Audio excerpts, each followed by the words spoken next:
आपका स्वागत है हमारे YouTube चैनल में। आज हम एक इम्पोर्टेंट टॉपिक डिस्कस करेंगे और वो जो टॉपिक है वो है मोटर वाहन अधिनियम 2019। ये जो टॉपिक हमारा है ये हम स्पेशली डिस्कस करने वाले हैं आगामी HRTC कंडक्टर के लिए। तो HRTC कंडक्टर के सिलेबस में एक टॉपिक ये भी है कि उन्हें रोड सेफ्टी और स्पेशली लिख के दिया है कि जो मोटर वाहन अधिनियम है उसे आप पढ़ के आएंगे एग्जाम में। तो मीन्स यहाँ से कुछ 2-4 क्वेश्चन आने की संभावना खाली इसी ही मोटर वाहन अधिनियम से बन जाती है। तो वीडियो के अंदर मैं आपको जो बताऊंगा, मैं आपको पहले ये बता दूं कि इस वीडियो के साथ साथ मैं कुछ 2-3 वीडियो और बनाऊंगा और वो इनफ होंगी आपके लिए। बस आपने वीडियो देखनी है और जो मैं कहूंगा उन्हें आप नोट करेंगे और बात खत्म। 3-4 वीडियो मैंने 2 कई घंटे का काम है हमारा ये सारा अंडरस्टैंड करना। तो आइए चलिए बढ़ते हैं इसके अंदर। तो बेसिकली आप जब कंडक्टर बनते हैं तो आपसे उम्मीद की जाती है कि आपको रोड के कुछ नियम मालूम होंगे। तो नेचुरली फिर वो चीज़ें आपके एग्जाम में पूछी जा रही हैं। जैसे आइए डिस्कस करते हैं। दुर्घटनाओं में, सड़क दुर्घटनाओं में कमी लाने के लिए सरकार ने जो हमारा कानून था मोटर वाहन को लेकर, मोटर व्हीकल एक्ट जो था वो दोस्तों 1988 का था। ये लिखा ना यहाँ पर 1988 का ये पुराना कानून था और सरकार ने इसमें बदलाव किया ताकि जो रोड एक्सीडेंट के केसेस हैं, जो एक्सीडेंट होते हैं, लोगों की मृत्यु होती है, जान माल का नुकसान होता है, उसे कम किया जा सके। इसलिए 2019 में इसे संशोधित किया गया, अमेंडमेंट की गई। तो एक प्रश्न ये बन सकता है कि मोटर व्हीकल जो एक्ट है या मोटर वाहन संशोधन जो अधिनियम है 1988 का, इसमें संशोधन किस वर्ष किया गया? 2019 में। तो एक एमसीक्यू आपको मैं यहाँ से बना देता हूँ। एक क्वेश्चन आपका यहाँ से बन गया। बाकी आलतू फालतू बातें हैं कि राज्यसभा में 13 के मुकाबले 108 मतों की प्राप्ति हुई, वो हमारे काम का यहाँ नहीं है, छोड़िए इसे। अब इसमें एक और बात कही गई कि जैसे मोटर वाहन दुर्घटना कोष बनाया जाएगा। कोष क्या होता है? एक फंड जिसमें कुछ पैसा जो है पब्लिक के द्वारा भी डोनेट किया जाएगा। जब ये कोष बन जाएगा तो इसमें आप और हम चाहें तो सड़क दुर्घटना के लिए डोनेशन कर सकते हैं। तो सरकार को एक सफिशिएंट पैसा डोनेशन के जरिए भी मिलेगा। तो फिर गवर्नमेंट उस पैसे को बेहतरी से एक ज़्यादा कंपेंसेशन दे सकती है। और कहीं एक्सीडेंट होता है, अमूमन सरकार 1.5 लाख 1 लाख देती है और हम सभी लोग अगर इस कोष में फंडिंग करते हैं, पैसा डालते हैं, 200 रुपये, 1000 रुपये, 500 रुपये, जो भी हमारे औकात के अकॉर्डिंग हम पैसा डालते हैं, तो उस पैसे को गवर्नमेंट फिर उनको देगी। तो नेचुरली आप कह सकते हैं कि जो कंपेंसेशन है वो काफ़ी बड़ी हो जाएगी। तो जिनके परिवार के जो अर्निंग हैंड थे, उनकी अगर मौत हो गई है, परिवार उन पे डिपेंड था, तो एक बड़ा अमाउंट 8-10 लाख रुपए या 7-6 लाख रुपए देकर कुछ हद तक आप उन्हें और अच्छा कर सकते हैं, उनकी पारिवारिक कंडीशन को सँभाल सकते हैं। तो इसलिए ये बनाया जाएगा, पर फिलहाल यहाँ से कुछ आने वाली चीज़ नहीं है, इसलिए फिलहाल इसको इग्नोर कर रहा हूँ मैं। अधिनियम से जुड़े मुख्य बिंदु क्या होंगे? तो इसमें मैं गोल्डन आवर के ऊपर अपनी राय रखना चाहूँगा। तो एस्पिरेंट्स, गोल्डन आवर क्या चीज़ है? तो अगर आपने कभी भी गोल्डन आवर के बारे में सुना होगा, तो आपने इसी परिप्रेक्ष्य के बारे में सुना होगा एक्सीडेंट को लेकर। गोल्डन आवर क्या होता है? सुनहरा पहला घंटा। अर्थात जब भी किसी व्यक्ति का एक्सीडेंट होता है, तो एक्सीडेंट होने के 1 घंटे तक, वो जो 1 घंटा है ना, उस एक्सीडेंट हुए व्यक्ति के लिए काफ़ी इम्पोर्टेंट है।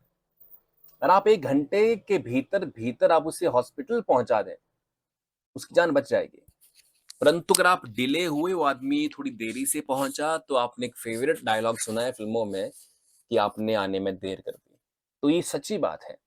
तो कई बार रोड पे एक्सीडेंट होता है, लोग उसे देखते रहते हैं। कोई सोचता है कि ये इसे उठाए, वो सहायता करे, ये सहायता करे। इस देरी में जो है उस आदमी की जान चली जाती है। तो इसलिए गोल्डन आवर के ऊपर यहाँ बात की गई है। गोल्डन आवर मीन्स, ये सब लिख लीजिएगा कि एक्सीडेंट होने के 1 घंटे तक का समय, एक्सीडेंट हुआ व्यक्ति का, वो इंजर हुआ, उसे चोटें आई, उसके बाद 1 घंटे का समय उस व्यक्ति के लिए काफ़ी इम्पोर्टेंट होता है, इसलिए उसे कहते हैं गोल्डन आवर। बहरहाल तो इसमें और बातें आपने नहीं जाननी, क्या-क्या होगा यहाँ पे, हिट एंड रन की बात यहाँ की गई है। What is hit and run? Hit and run का मतलब क्या होता है कि कोई गाड़ी आई बहुत हैवी स्पीड पर, उसने रोड पर साइड पर चल रहे किसी व्यक्ति को ठोका और ठोकने के बाद निकल गया वो आदमी कि मैं कहीं फंस ना जाऊं, निकल जाता हूं, अंधेरे की तो बात है, अंधेरे में ठोका इसको, कोई देख तो नहीं रहा इसलिए निकल जाता हूं। तो ऐसे केसेस कई बार आते हैं कि लोग ड्राइविंग कर रहे होते हैं, ट्रेंड कम होते हैं या रैश ड्राइविंग कर रहे हैं या पी के चला रहे हैं और किसी को ठोक के निकल जाते हैं। तो मामला होता है हिट एंड रन का। देश के सुपरस्टार सलमान खान पे भी कुछ ऐसा ही मामला है कि वो पीकर कहीं से आ रहे थे, उन्होंने फुटपाथ पर कुछ लोगों पर जो है गाड़ी चढ़ा दी थी और उनको कुचलने के बाद वो निकल गए थे। इल्जाम ऐसा है, अब ये फिलहाल उन पे साबित नहीं हो पाया है। मृत्यु की स्थिति में पहले हिट एंड रन वाले मामले में मान लो किसी गाड़ी ने किसी चलते हुए आदमी को रोड पर हिट किया, उसकी मौत हो गई, तो इस स्थिति में पहले अमाउंट मिलता था 25,000 रुपए उस आदमी को, जो अब 2 लाख रुपए का अमाउंट मिलेगा उस आदमी की फैमिली को। गंभीर चोटें आई तो पहले अमाउंट था 12,500 रुपए। कानून था 1988 का, तो नेचुरली ये अमाउंट तो बड़े छोटे अमाउंट अब दिख रहे थे हमें, तो अब इसका अमाउंट बढ़ा दिया गया 50,000 रुपए। ठीक है जी। अब इसमें एक और बात है कि अनिवार्य बीमा की बात की गई है, एक ऐसा बीमा जो कंपलसरी हो।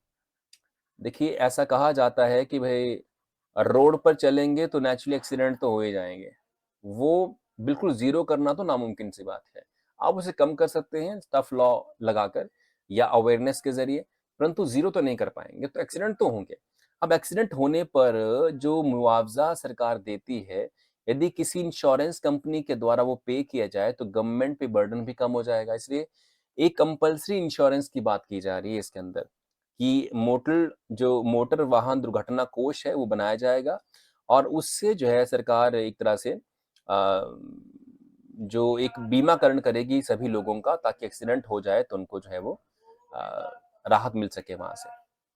आइए आगे बढ़ते हैं। आगे अब ये जो बातें हैं वो आपके काम की नहीं है, ये बातें हैं उनके लिए जिन्होंने कुछ बड़े एग्जाम की तैयारी करनी है, जिन्होंने कुछ लिखना होता है, मेंस का एक पेपर होता है तो उसमें काम आता है, ये आपके काम की चीजें नहीं है।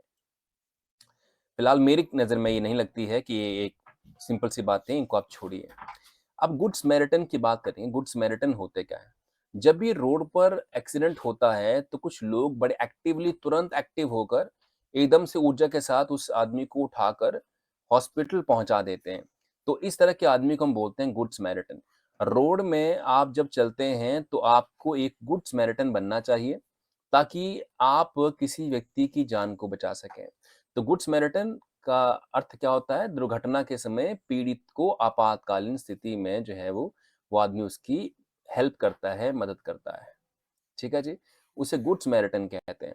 जैसे जब भी कोई एक्सीडेंट होता है तो कुछ लोग जो है ताकते रहते हैं कि ये करे, ये उठाए, वो उठाए। इस चक्कर में 10-15 मिनट की देरी बहुत कॉस्टली पड़ती है उस पेशेंट को। गोल्डन आवर मीन्स 1 घंटे के अंदर आपने उसे हॉस्पिटल तक पहुंचाना है।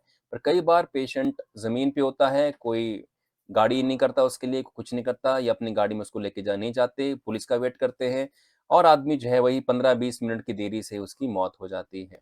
तो इसलिए गुड समैरिटन कौन होगा? जो अपनी ये ड्यूटी समझे कि रोड पर एक्सीडेंट हुआ है तो मैं अपनी गाड़ी, किसी की भी गाड़ी को हाथ मारकर उसे उसमें बिठाऊंगा और हॉस्पिटल लेके जाऊंगा।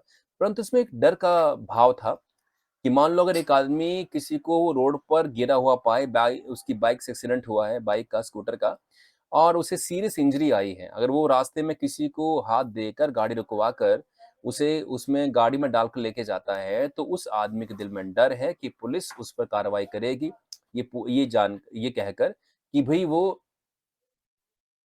आदमी वहां क्यों पड़ा था, क्या हुआ, तो आपने कैसा देखा, आप पर कार्रवाई हो सकती है, आप पर कोर्ट केस चल सकता है। तो इस डर के चक्कर में कुछ लोग सहायता नहीं करते थे और वही फिर देरी हो जाएगी तो मौत हो जाएगी उस आदमी की। तो सरकार ने एक बात कही कि जो गुड समैरिटन होगा तो गुड समैरिटन के ऊपर कोई कार्रवाई नहीं की जाएगी। गुड समैरिटन के ऊपर कोई भी किसी भी तरह की कार्रवाई जो है वो नहीं की जाएगी। जैसे मैं आपको यहाँ बता दूं जैसे अगर सहायता प्रदान करने में लापरवाही भी होती है उससे, और लापरवाही से किसी प्रकार की चोट भी आ जाती है और उसकी मृत्यु हो जाती है, तो भी गुड समैरिटन पर कोई कार्रवाई नहीं की जाएगी। फॉर एग्जाम्पल, आप और आपका दोस्त है, आपने रोड पर गिरे हुए किसी आदमी को देखा, उसका एक्सीडेंट हुआ था स्कूटर से, आपने उसे अपनी स्कूटर पे बिठाया बाइक पर, और आपका दोस्त पीछे और बीच में उनको रखा, और किसी कारणवश जो है आप घबराए हुए थे और आप से बाइक थोड़ी स्किड हुई और आप गिर गए, एंड अब गिरने से उस बेचारे की मौत हो गई, तो भी आप पर कोई कार्रवाई नहीं की जाएगी, राइट? तो मैंने, अगर आपसे कुछ गलती भी हो जाती है, ना चाहते हुए आपसे कुछ ऐसा हो गया, या आप उसको लेकर आए थे एंड उसकी बॉडी थोड़ी लटक रही थी, उसकी गर्दन लटक रही थी, सफोकेशन हुई, कुछ हुआ, आपने उसे बांधा था किसी दुपट्टे से, किसी रस्सी से अपने साथ पीछे, आप अकेले थे बाइक पर और आप उसे इस तरह से लेके आ रहे थे, तो उसका गला घुटने से या सांस ना आने से उसकी मृत्यु हो जाती है, तो इसमें भी आप पर कार्रवाई नहीं की जाएगी, ताकि लोग गुड समैरिटन बने, रोड पर एक्सीडेंट होता देखें, तुरंत एक्शन में आए और गाड़ी वाड़ी कर या अपनी गाड़ी में उसे लेकर जाएं, ये बिना डरे हुए कि पुलिस उन पर कार्रवाई करेगी या पूछताछ करेगी भी कैसे कैसे क्या क्या हुआ, कोर्ट कार्रवाई होगी, तो आप अपनी लाइफ में डिस्टर्ब होंगे। तो नेचुरली इस कारण से लोग नहीं सहायता करते थे, और 2019 के इस अधिनियम में संशोधन करने पर ये बहुत अच्छी बात इसमें ऐड की गई है। मुझे लगता है कि आपके एचआरटीसी कंडक्टर के अंदर गुड समैरिटन कौन होता है, प्रश्न पूछा जाएगा फॉर श्योर। वाहनों को रिकॉल किया जाएगा। यदि कुछ वाहनों के अंदर, मान लो महिंद्रा नाम की कंपनी है एक, और महिंद्रा की कोई मान लो गाड़ी है थार, और उसमें कुछ मान लो कुछ फॉल्ट पाए जाते हैं कि वो एनवायरनमेंट या यूं भी लोगों की रिस्क है उसमें, जो गाड़ी चला रहे हैं, कुछ उसके पार्ट में, बॉडी पार्ट में उसके फॉल्ट है, कुछ है, तो उस कंपनी पर कार्रवाई की जाएगी, प्लस उससे कहा जाएगा कि आप अपने सारे जो यूनिट्स हैं, जो आपकी कारें हैं, सारी वापस बुलाई जाए, उन्हें ठीक किया जाए। तो ये भी इसमें जो है वो प्रावधान किया गया है। अगली बात हम आखिर में कहें, अब ये हमारे काम की चीज़ नहीं है, आप जिस एग्ज़ाम की तैयारी कर रहे हैं, उसमें ये जो ओपिनियन है कि ऐसा हो, वैसा हो, वो आपके काम की चीज़ नहीं है। अब जो आपके काम की चीज़ है, वो यहाँ है, देखिए, यदि उदाहरण के तौर पर अपराध और दंड बढ़ा दिए गए हैं। यदि शराब पीकर गाड़ी चलाएँगे तो 2,000 रुपए पहले जुर्माना था। अब जुर्माने की राशि 10,000 रुपए कर दी गई है। थोड़ा अमाउंट को बढ़ाया गया ताकि लोग डरें कि इतना बड़ा फाइन है, तो लोग ड्रिंक एंड ड्राइव ना करें, और मेनली जो केसेस बनते हैं एक्सीडेंट्स के, उसमें ड्रिंक और ड्राइव का एक रीजन रहता है। आइए बढ़ते हैं आगे इसमें। तो अब ये एक पूरा चार्ट है, और मैं दावा करता हूं कि इस चार्ट से आपको एक क्वेश्चन पक्का पूछा जाएगा, पक्का आएगा एक क्वेश्चन तो, डन है। तो जिसे कुछ भी नहीं पढ़ना ना, मान लीजिए, वो मेरी ये बात सुन ले यहां से यहां तक। सीट बेल्ट नहीं पहनने पर पहले जुर्माना था 100 रुपए का चालान, अब चालान है 1,000 रुपए का, जो आपको जुर्माना चालान भरना पड़ेगा। दुपहिया वाहन पर 2 से ज्यादा सवारी करने पर, आप बाइक पे हैं, स्कूटर पे हैं, आप तीसरा बंदा बैठा लेते हैं, तो पहले फाइन था 100 रुपए का, अब फाइन है 1,000 रुपए का। हेलमेट नहीं पहनते हैं, पहले फाइन था 100 रुपए का, फाइन है 1,000 रुपए का, प्लस 3 महीने तक आपका जो लाइसेंस है वो निलंबित कर दिया जाएगा। मीन्स 3 महीने तक उस लाइसेंस को नहीं माना जाएगा। तो नेचुरली आप 3 महीने तक अगर गाड़ी चलाते हैं तो फिर आपका चालान होगा, अगर आपके पास लाइसेंस है भी तो इसलिए वो लाइसेंस उनकी कैंसिल पड़ा हुआ है 3 महीने तक। इमरजेंसी वाहनों को रास्ता नहीं देने पर, आप चल रहे हैं, आप आगे ट्रक में हैं, स्कूटर में हैं, बाइक पे कुछ भी हैं, कार में हैं, और आप इमरजेंसी वाहनों को रास्ता नहीं देते हैं, एम्बुलेंस आ रही है पीछे से, आप उसे इग्नोर करते हैं और उससे पास नहीं देते हैं, तो चूंकि अब वो जो पेशेंट है उसमें वो देरी अगर उसे होती है तो मर जाएगा, तो आपकी ड्यूटी बनती है कि तुरंत गाड़ी को साइड कर कर उसे पास दिया जाए। पहले ऐसा कोई रूल नहीं था कि अगर आप पास नहीं देते हैं, रास्ता नहीं देते हैं, कोई फाइन नहीं था, परंतु अब फाइन है 10,000 रुपए का इसके अंदर। ये बड़ा इंपॉर्टेंट अमाउंट है, आप इसे जरूर नोट करें ढंग से। बिना ड्राइविंग लाइसेंस के आप गाड़ी चलाते हैं, पहले फाइन था 500 का, फाइन है आपका 5,000 रुपए का। ड्राइविंग लाइसेंस रद्द होने के बावजूद ड्राइविंग करना, पहले फाइन था 500 का, अब फाइन है 10,000 रुपए का। ओवर स्पीड का पहले चालान था 400 रुपए का, फाइन था 400 का, अब फाइन है 2,000 रुपए का। खतरनाक ड्राइविंग करने पर, जैसे कई बार लोग स्टंटमैन बनते हैं ना, स्टंटमैन रोड पे चलना, पहाड़ों पर ये करना वो करना, हाईवे पर जो है करतब दिखाना, इस तरह के केसेस में पहले फाइन था 1,000 रुपए, अब फाइन है 5,000 रुपए।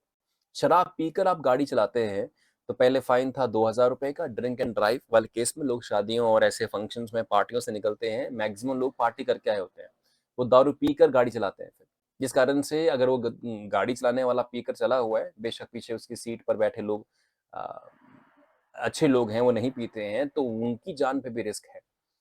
अपनी जान पे तो जाएगा वो आदमी, पर उनकी जान पे भी रिस्क है। अब इसमें अमाउंट 10,000 रुपए कर दिया गया है फाइन का। बिना परमिट अगर पाए जाते हैं आप, आपका परमिट नहीं है गाड़ी का, तो 5,000 पहले फाइन था, अब ये डबल हो गया 10,000 रुपए। गाड़ियों की ओवरलोडिंग पर पहले फाइन था 2,000 रुपए का, और इवन जैसे आपने ओवरलोडिंग कितनी की है, अगर जो डिपेंड करता है आपकी ओवरलोडिंग कितनी ज्यादा है, मैंने पर टन 1,000 रुपए पड़ता जाएगा। सपोज करिए आपने ओवरलोडिंग करी 2 टन की ज्यादा, तो 2,000 रुपए तो फाइन पड़ेगा पड़ेगा ओवरलोडिंग का, पर ओवरलोडिंग के हिसाब से फाइन बढ़ता जाएगा। 2 टन है, 2 गुणा 1,000, 2,000 रुपए का फाइन। आपने 6 टन की ओवरलोडिंग की है, तो 6,000 ये अमाउंट बन जाएगा आपका। पर अब जो है ये ओवरलोडिंग मात्र के ऊपर 20,000 रुपए का फाइन होगा, और पर टन ओवरलोडिंग में आपको 2,000 रुपए चुकाते जाना पड़ेगा। इस तरह से बिना इंश्योरेंस के गाड़ी चलानी है, पहले था 1,000 रुपए फाइन, अब है 2,000 रुपए फाइन।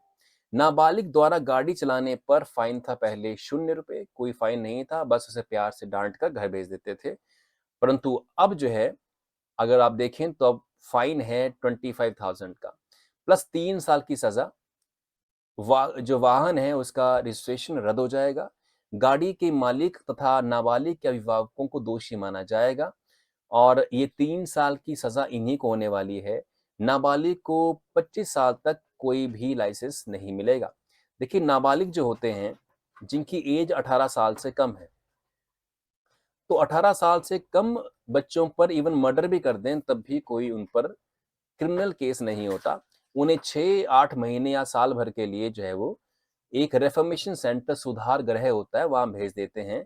उनका ये मानना है कि जो नाबालिग हैं वो जानते नहीं थे वो क्या कर रहे हैं, और इसलिए जो है उन पर कार्रवाई नहीं होती है। हाँ, रेप वाले केस में ये कैटेगरी 18 साल से 16 साल कर दी गई है, पर आप उसे छोड़िए फिलहाल। 18 साल से नीचे नाबालिग होते हैं, उन पर कोई कार्रवाई नहीं होगी, कोई दंड नहीं देंगे। परंतु जिनकी वो गाड़ी थी और जो उसके अभिभावक हैं, पेरेंट्स हैं, उन्हें 3 साल की सजा जो है दी जाएगी इस केस के अंदर, और 25 साल तक जो है वो उसका लाइसेंस जो है नहीं बनेगा। राइट? तो जो गाड़ी देता है अपने बच्चे को कि तू चला, या कई बार कुछ लोग होते हैं ना, सस्ते में मिलते हैं ड्राइवर, जो बेचारा मैरिड है, उसे अपना परिवार चलाना है, तो उसे तो अमाउंट सैलरी के तौर पर ज्यादा चाहिए होता है। और कई बार ऐसे लड़के शौकीन होते हैं ना, जैसे 15 साल के, 16 साल के शौकीन है गाड़ी चलाने के, या 17 साल के शौकीन है गाड़ी चलाने के, और वो कहते हैं हमें गाड़ी चलाने को दे दो और हम पैसा बहुत कम लेंगे। मैंने, जैसे मान लो किसी व्यक्ति को देना, अपने मैरिड आदमी को जो मैच्योर है, अच्छा ड्राइवर है, 10,000 रुपए अमाउंट, तो ये लोग 4,000 से लेके 5,000 रुपए में भी काम करना चालू कर देंगे। But they are at risk, क्योंकि इनके पास मेच्योरिटी नहीं है, एक्सपीरियंस नहीं है, और खतरा है इनके ऊपर, और नाबालिगों के ऊपर ऐसा करने पर जो इनको गाड़ी देते हैं उनको 3 साल की सजा का प्रावधान है। बहरहाल, इसके नीचे बस थोड़ी सी और बात है, और मैं आपको ये बता दूं, इंपॉर्टेंट इनपुट के रूप में मैंने कुछ बातें जो है आपको यहाँ बताई हैं। 2019 में जो बदलाव जो किया गया था ना, ये क्यों हुआ ऐसा? 2019 में एक रिपोर्ट आई, एक इंटरनेशनल रिपोर्ट थी, जिसमें कहा गया कि 1.35 मिलियन, मैंने 13.5 या 13.5 लाख लोग हर साल विश्व में मर जाते हैं एक्सीडेंट से, और 50 मिलियन की लगभग मतलब इंजरी होती है उनको, ठीक ठाक तरीके से सीरियस चोटें आती हैं। और ज्यादातर इसमें 5 वर्ष से लेके 19 वर्ष के व्यक्ति हैं जिनकी मौत होती है दुर्घटनाओं में। मैंने ज्यादातर यही कैटेगरी है जिनकी मौत होती है। इंडिया में ये आंकड़ा 1,50,000 का है, इसे आप ठीक तरीके से नोट कर लें। हमारे देश में जो सरकार का आंकड़ा है वो कहता है कि हर वर्ष 1,50,000 लोग मरते हैं दुर्घटनाओं से, सड़क दुर्घटनाओं से, और चोटें लगभग 3 लाख लोगों को आ जाती हैं, सीरियस गंभीर चोटें। 2,99,000 में सिंपली 3 लाख। अब सबसे इंपॉर्टेंट और आखिर में यही है कि Brasilia declaration on road safety, road safety के ऊपर 2015, देखिए यहाँ पर ये 2015, तो 2015 में एक डिक्लेरेशन हुई, एक उद्घोषणा हुई रोड सेफ्टी के ऊपर, ब्रासीलिया बोलते हैं इसे, जिसमें ये टारगेट सेट किया गया, और ये बड़ा इंपॉर्टेंट सवाल बनेगा आपको। एक टारगेट सेट किया गया 2015 में और कहा गया कि 2020 तक हमने जो सड़क दुर्घटना के मामले हैं, उन्हें आधा करना है, उन्हें 50% कर देना है। एक बड़ी बात यहाँ पे है, तो इसे आप ठीक से यहाँ नोट कर लें। बाकी ये भी है कि सीट बेल्ट पहनना ज़रूरी है, अवेयरनेस फैलाना। परिजनों के अनुसार भारत में बढ़ती दुर्घटनाओं के मुख्य कारण शहरीकरण, तीव्र वृद्धि है, जो भी है, सुरक्षा के कोई वो अभाव है, जो भी है, नशीली दवाइयाँ खाते हैं, शराब का सेवन करते हैं, पार्टी-वार्टी करते हैं, जो भी है, ये हमारे काम की चीज़ नहीं है। इससे क्वेश्चन नहीं बनता है। ये पढ़ लीजिए बस यहाँ से, और ऐसी मेरी 3 कई वीडियो और आएँगी, आप उन्हें भी देखना, और लगभग आपके 4-5 क्वेश्चन श्योरली यहाँ से बन जाएँगे।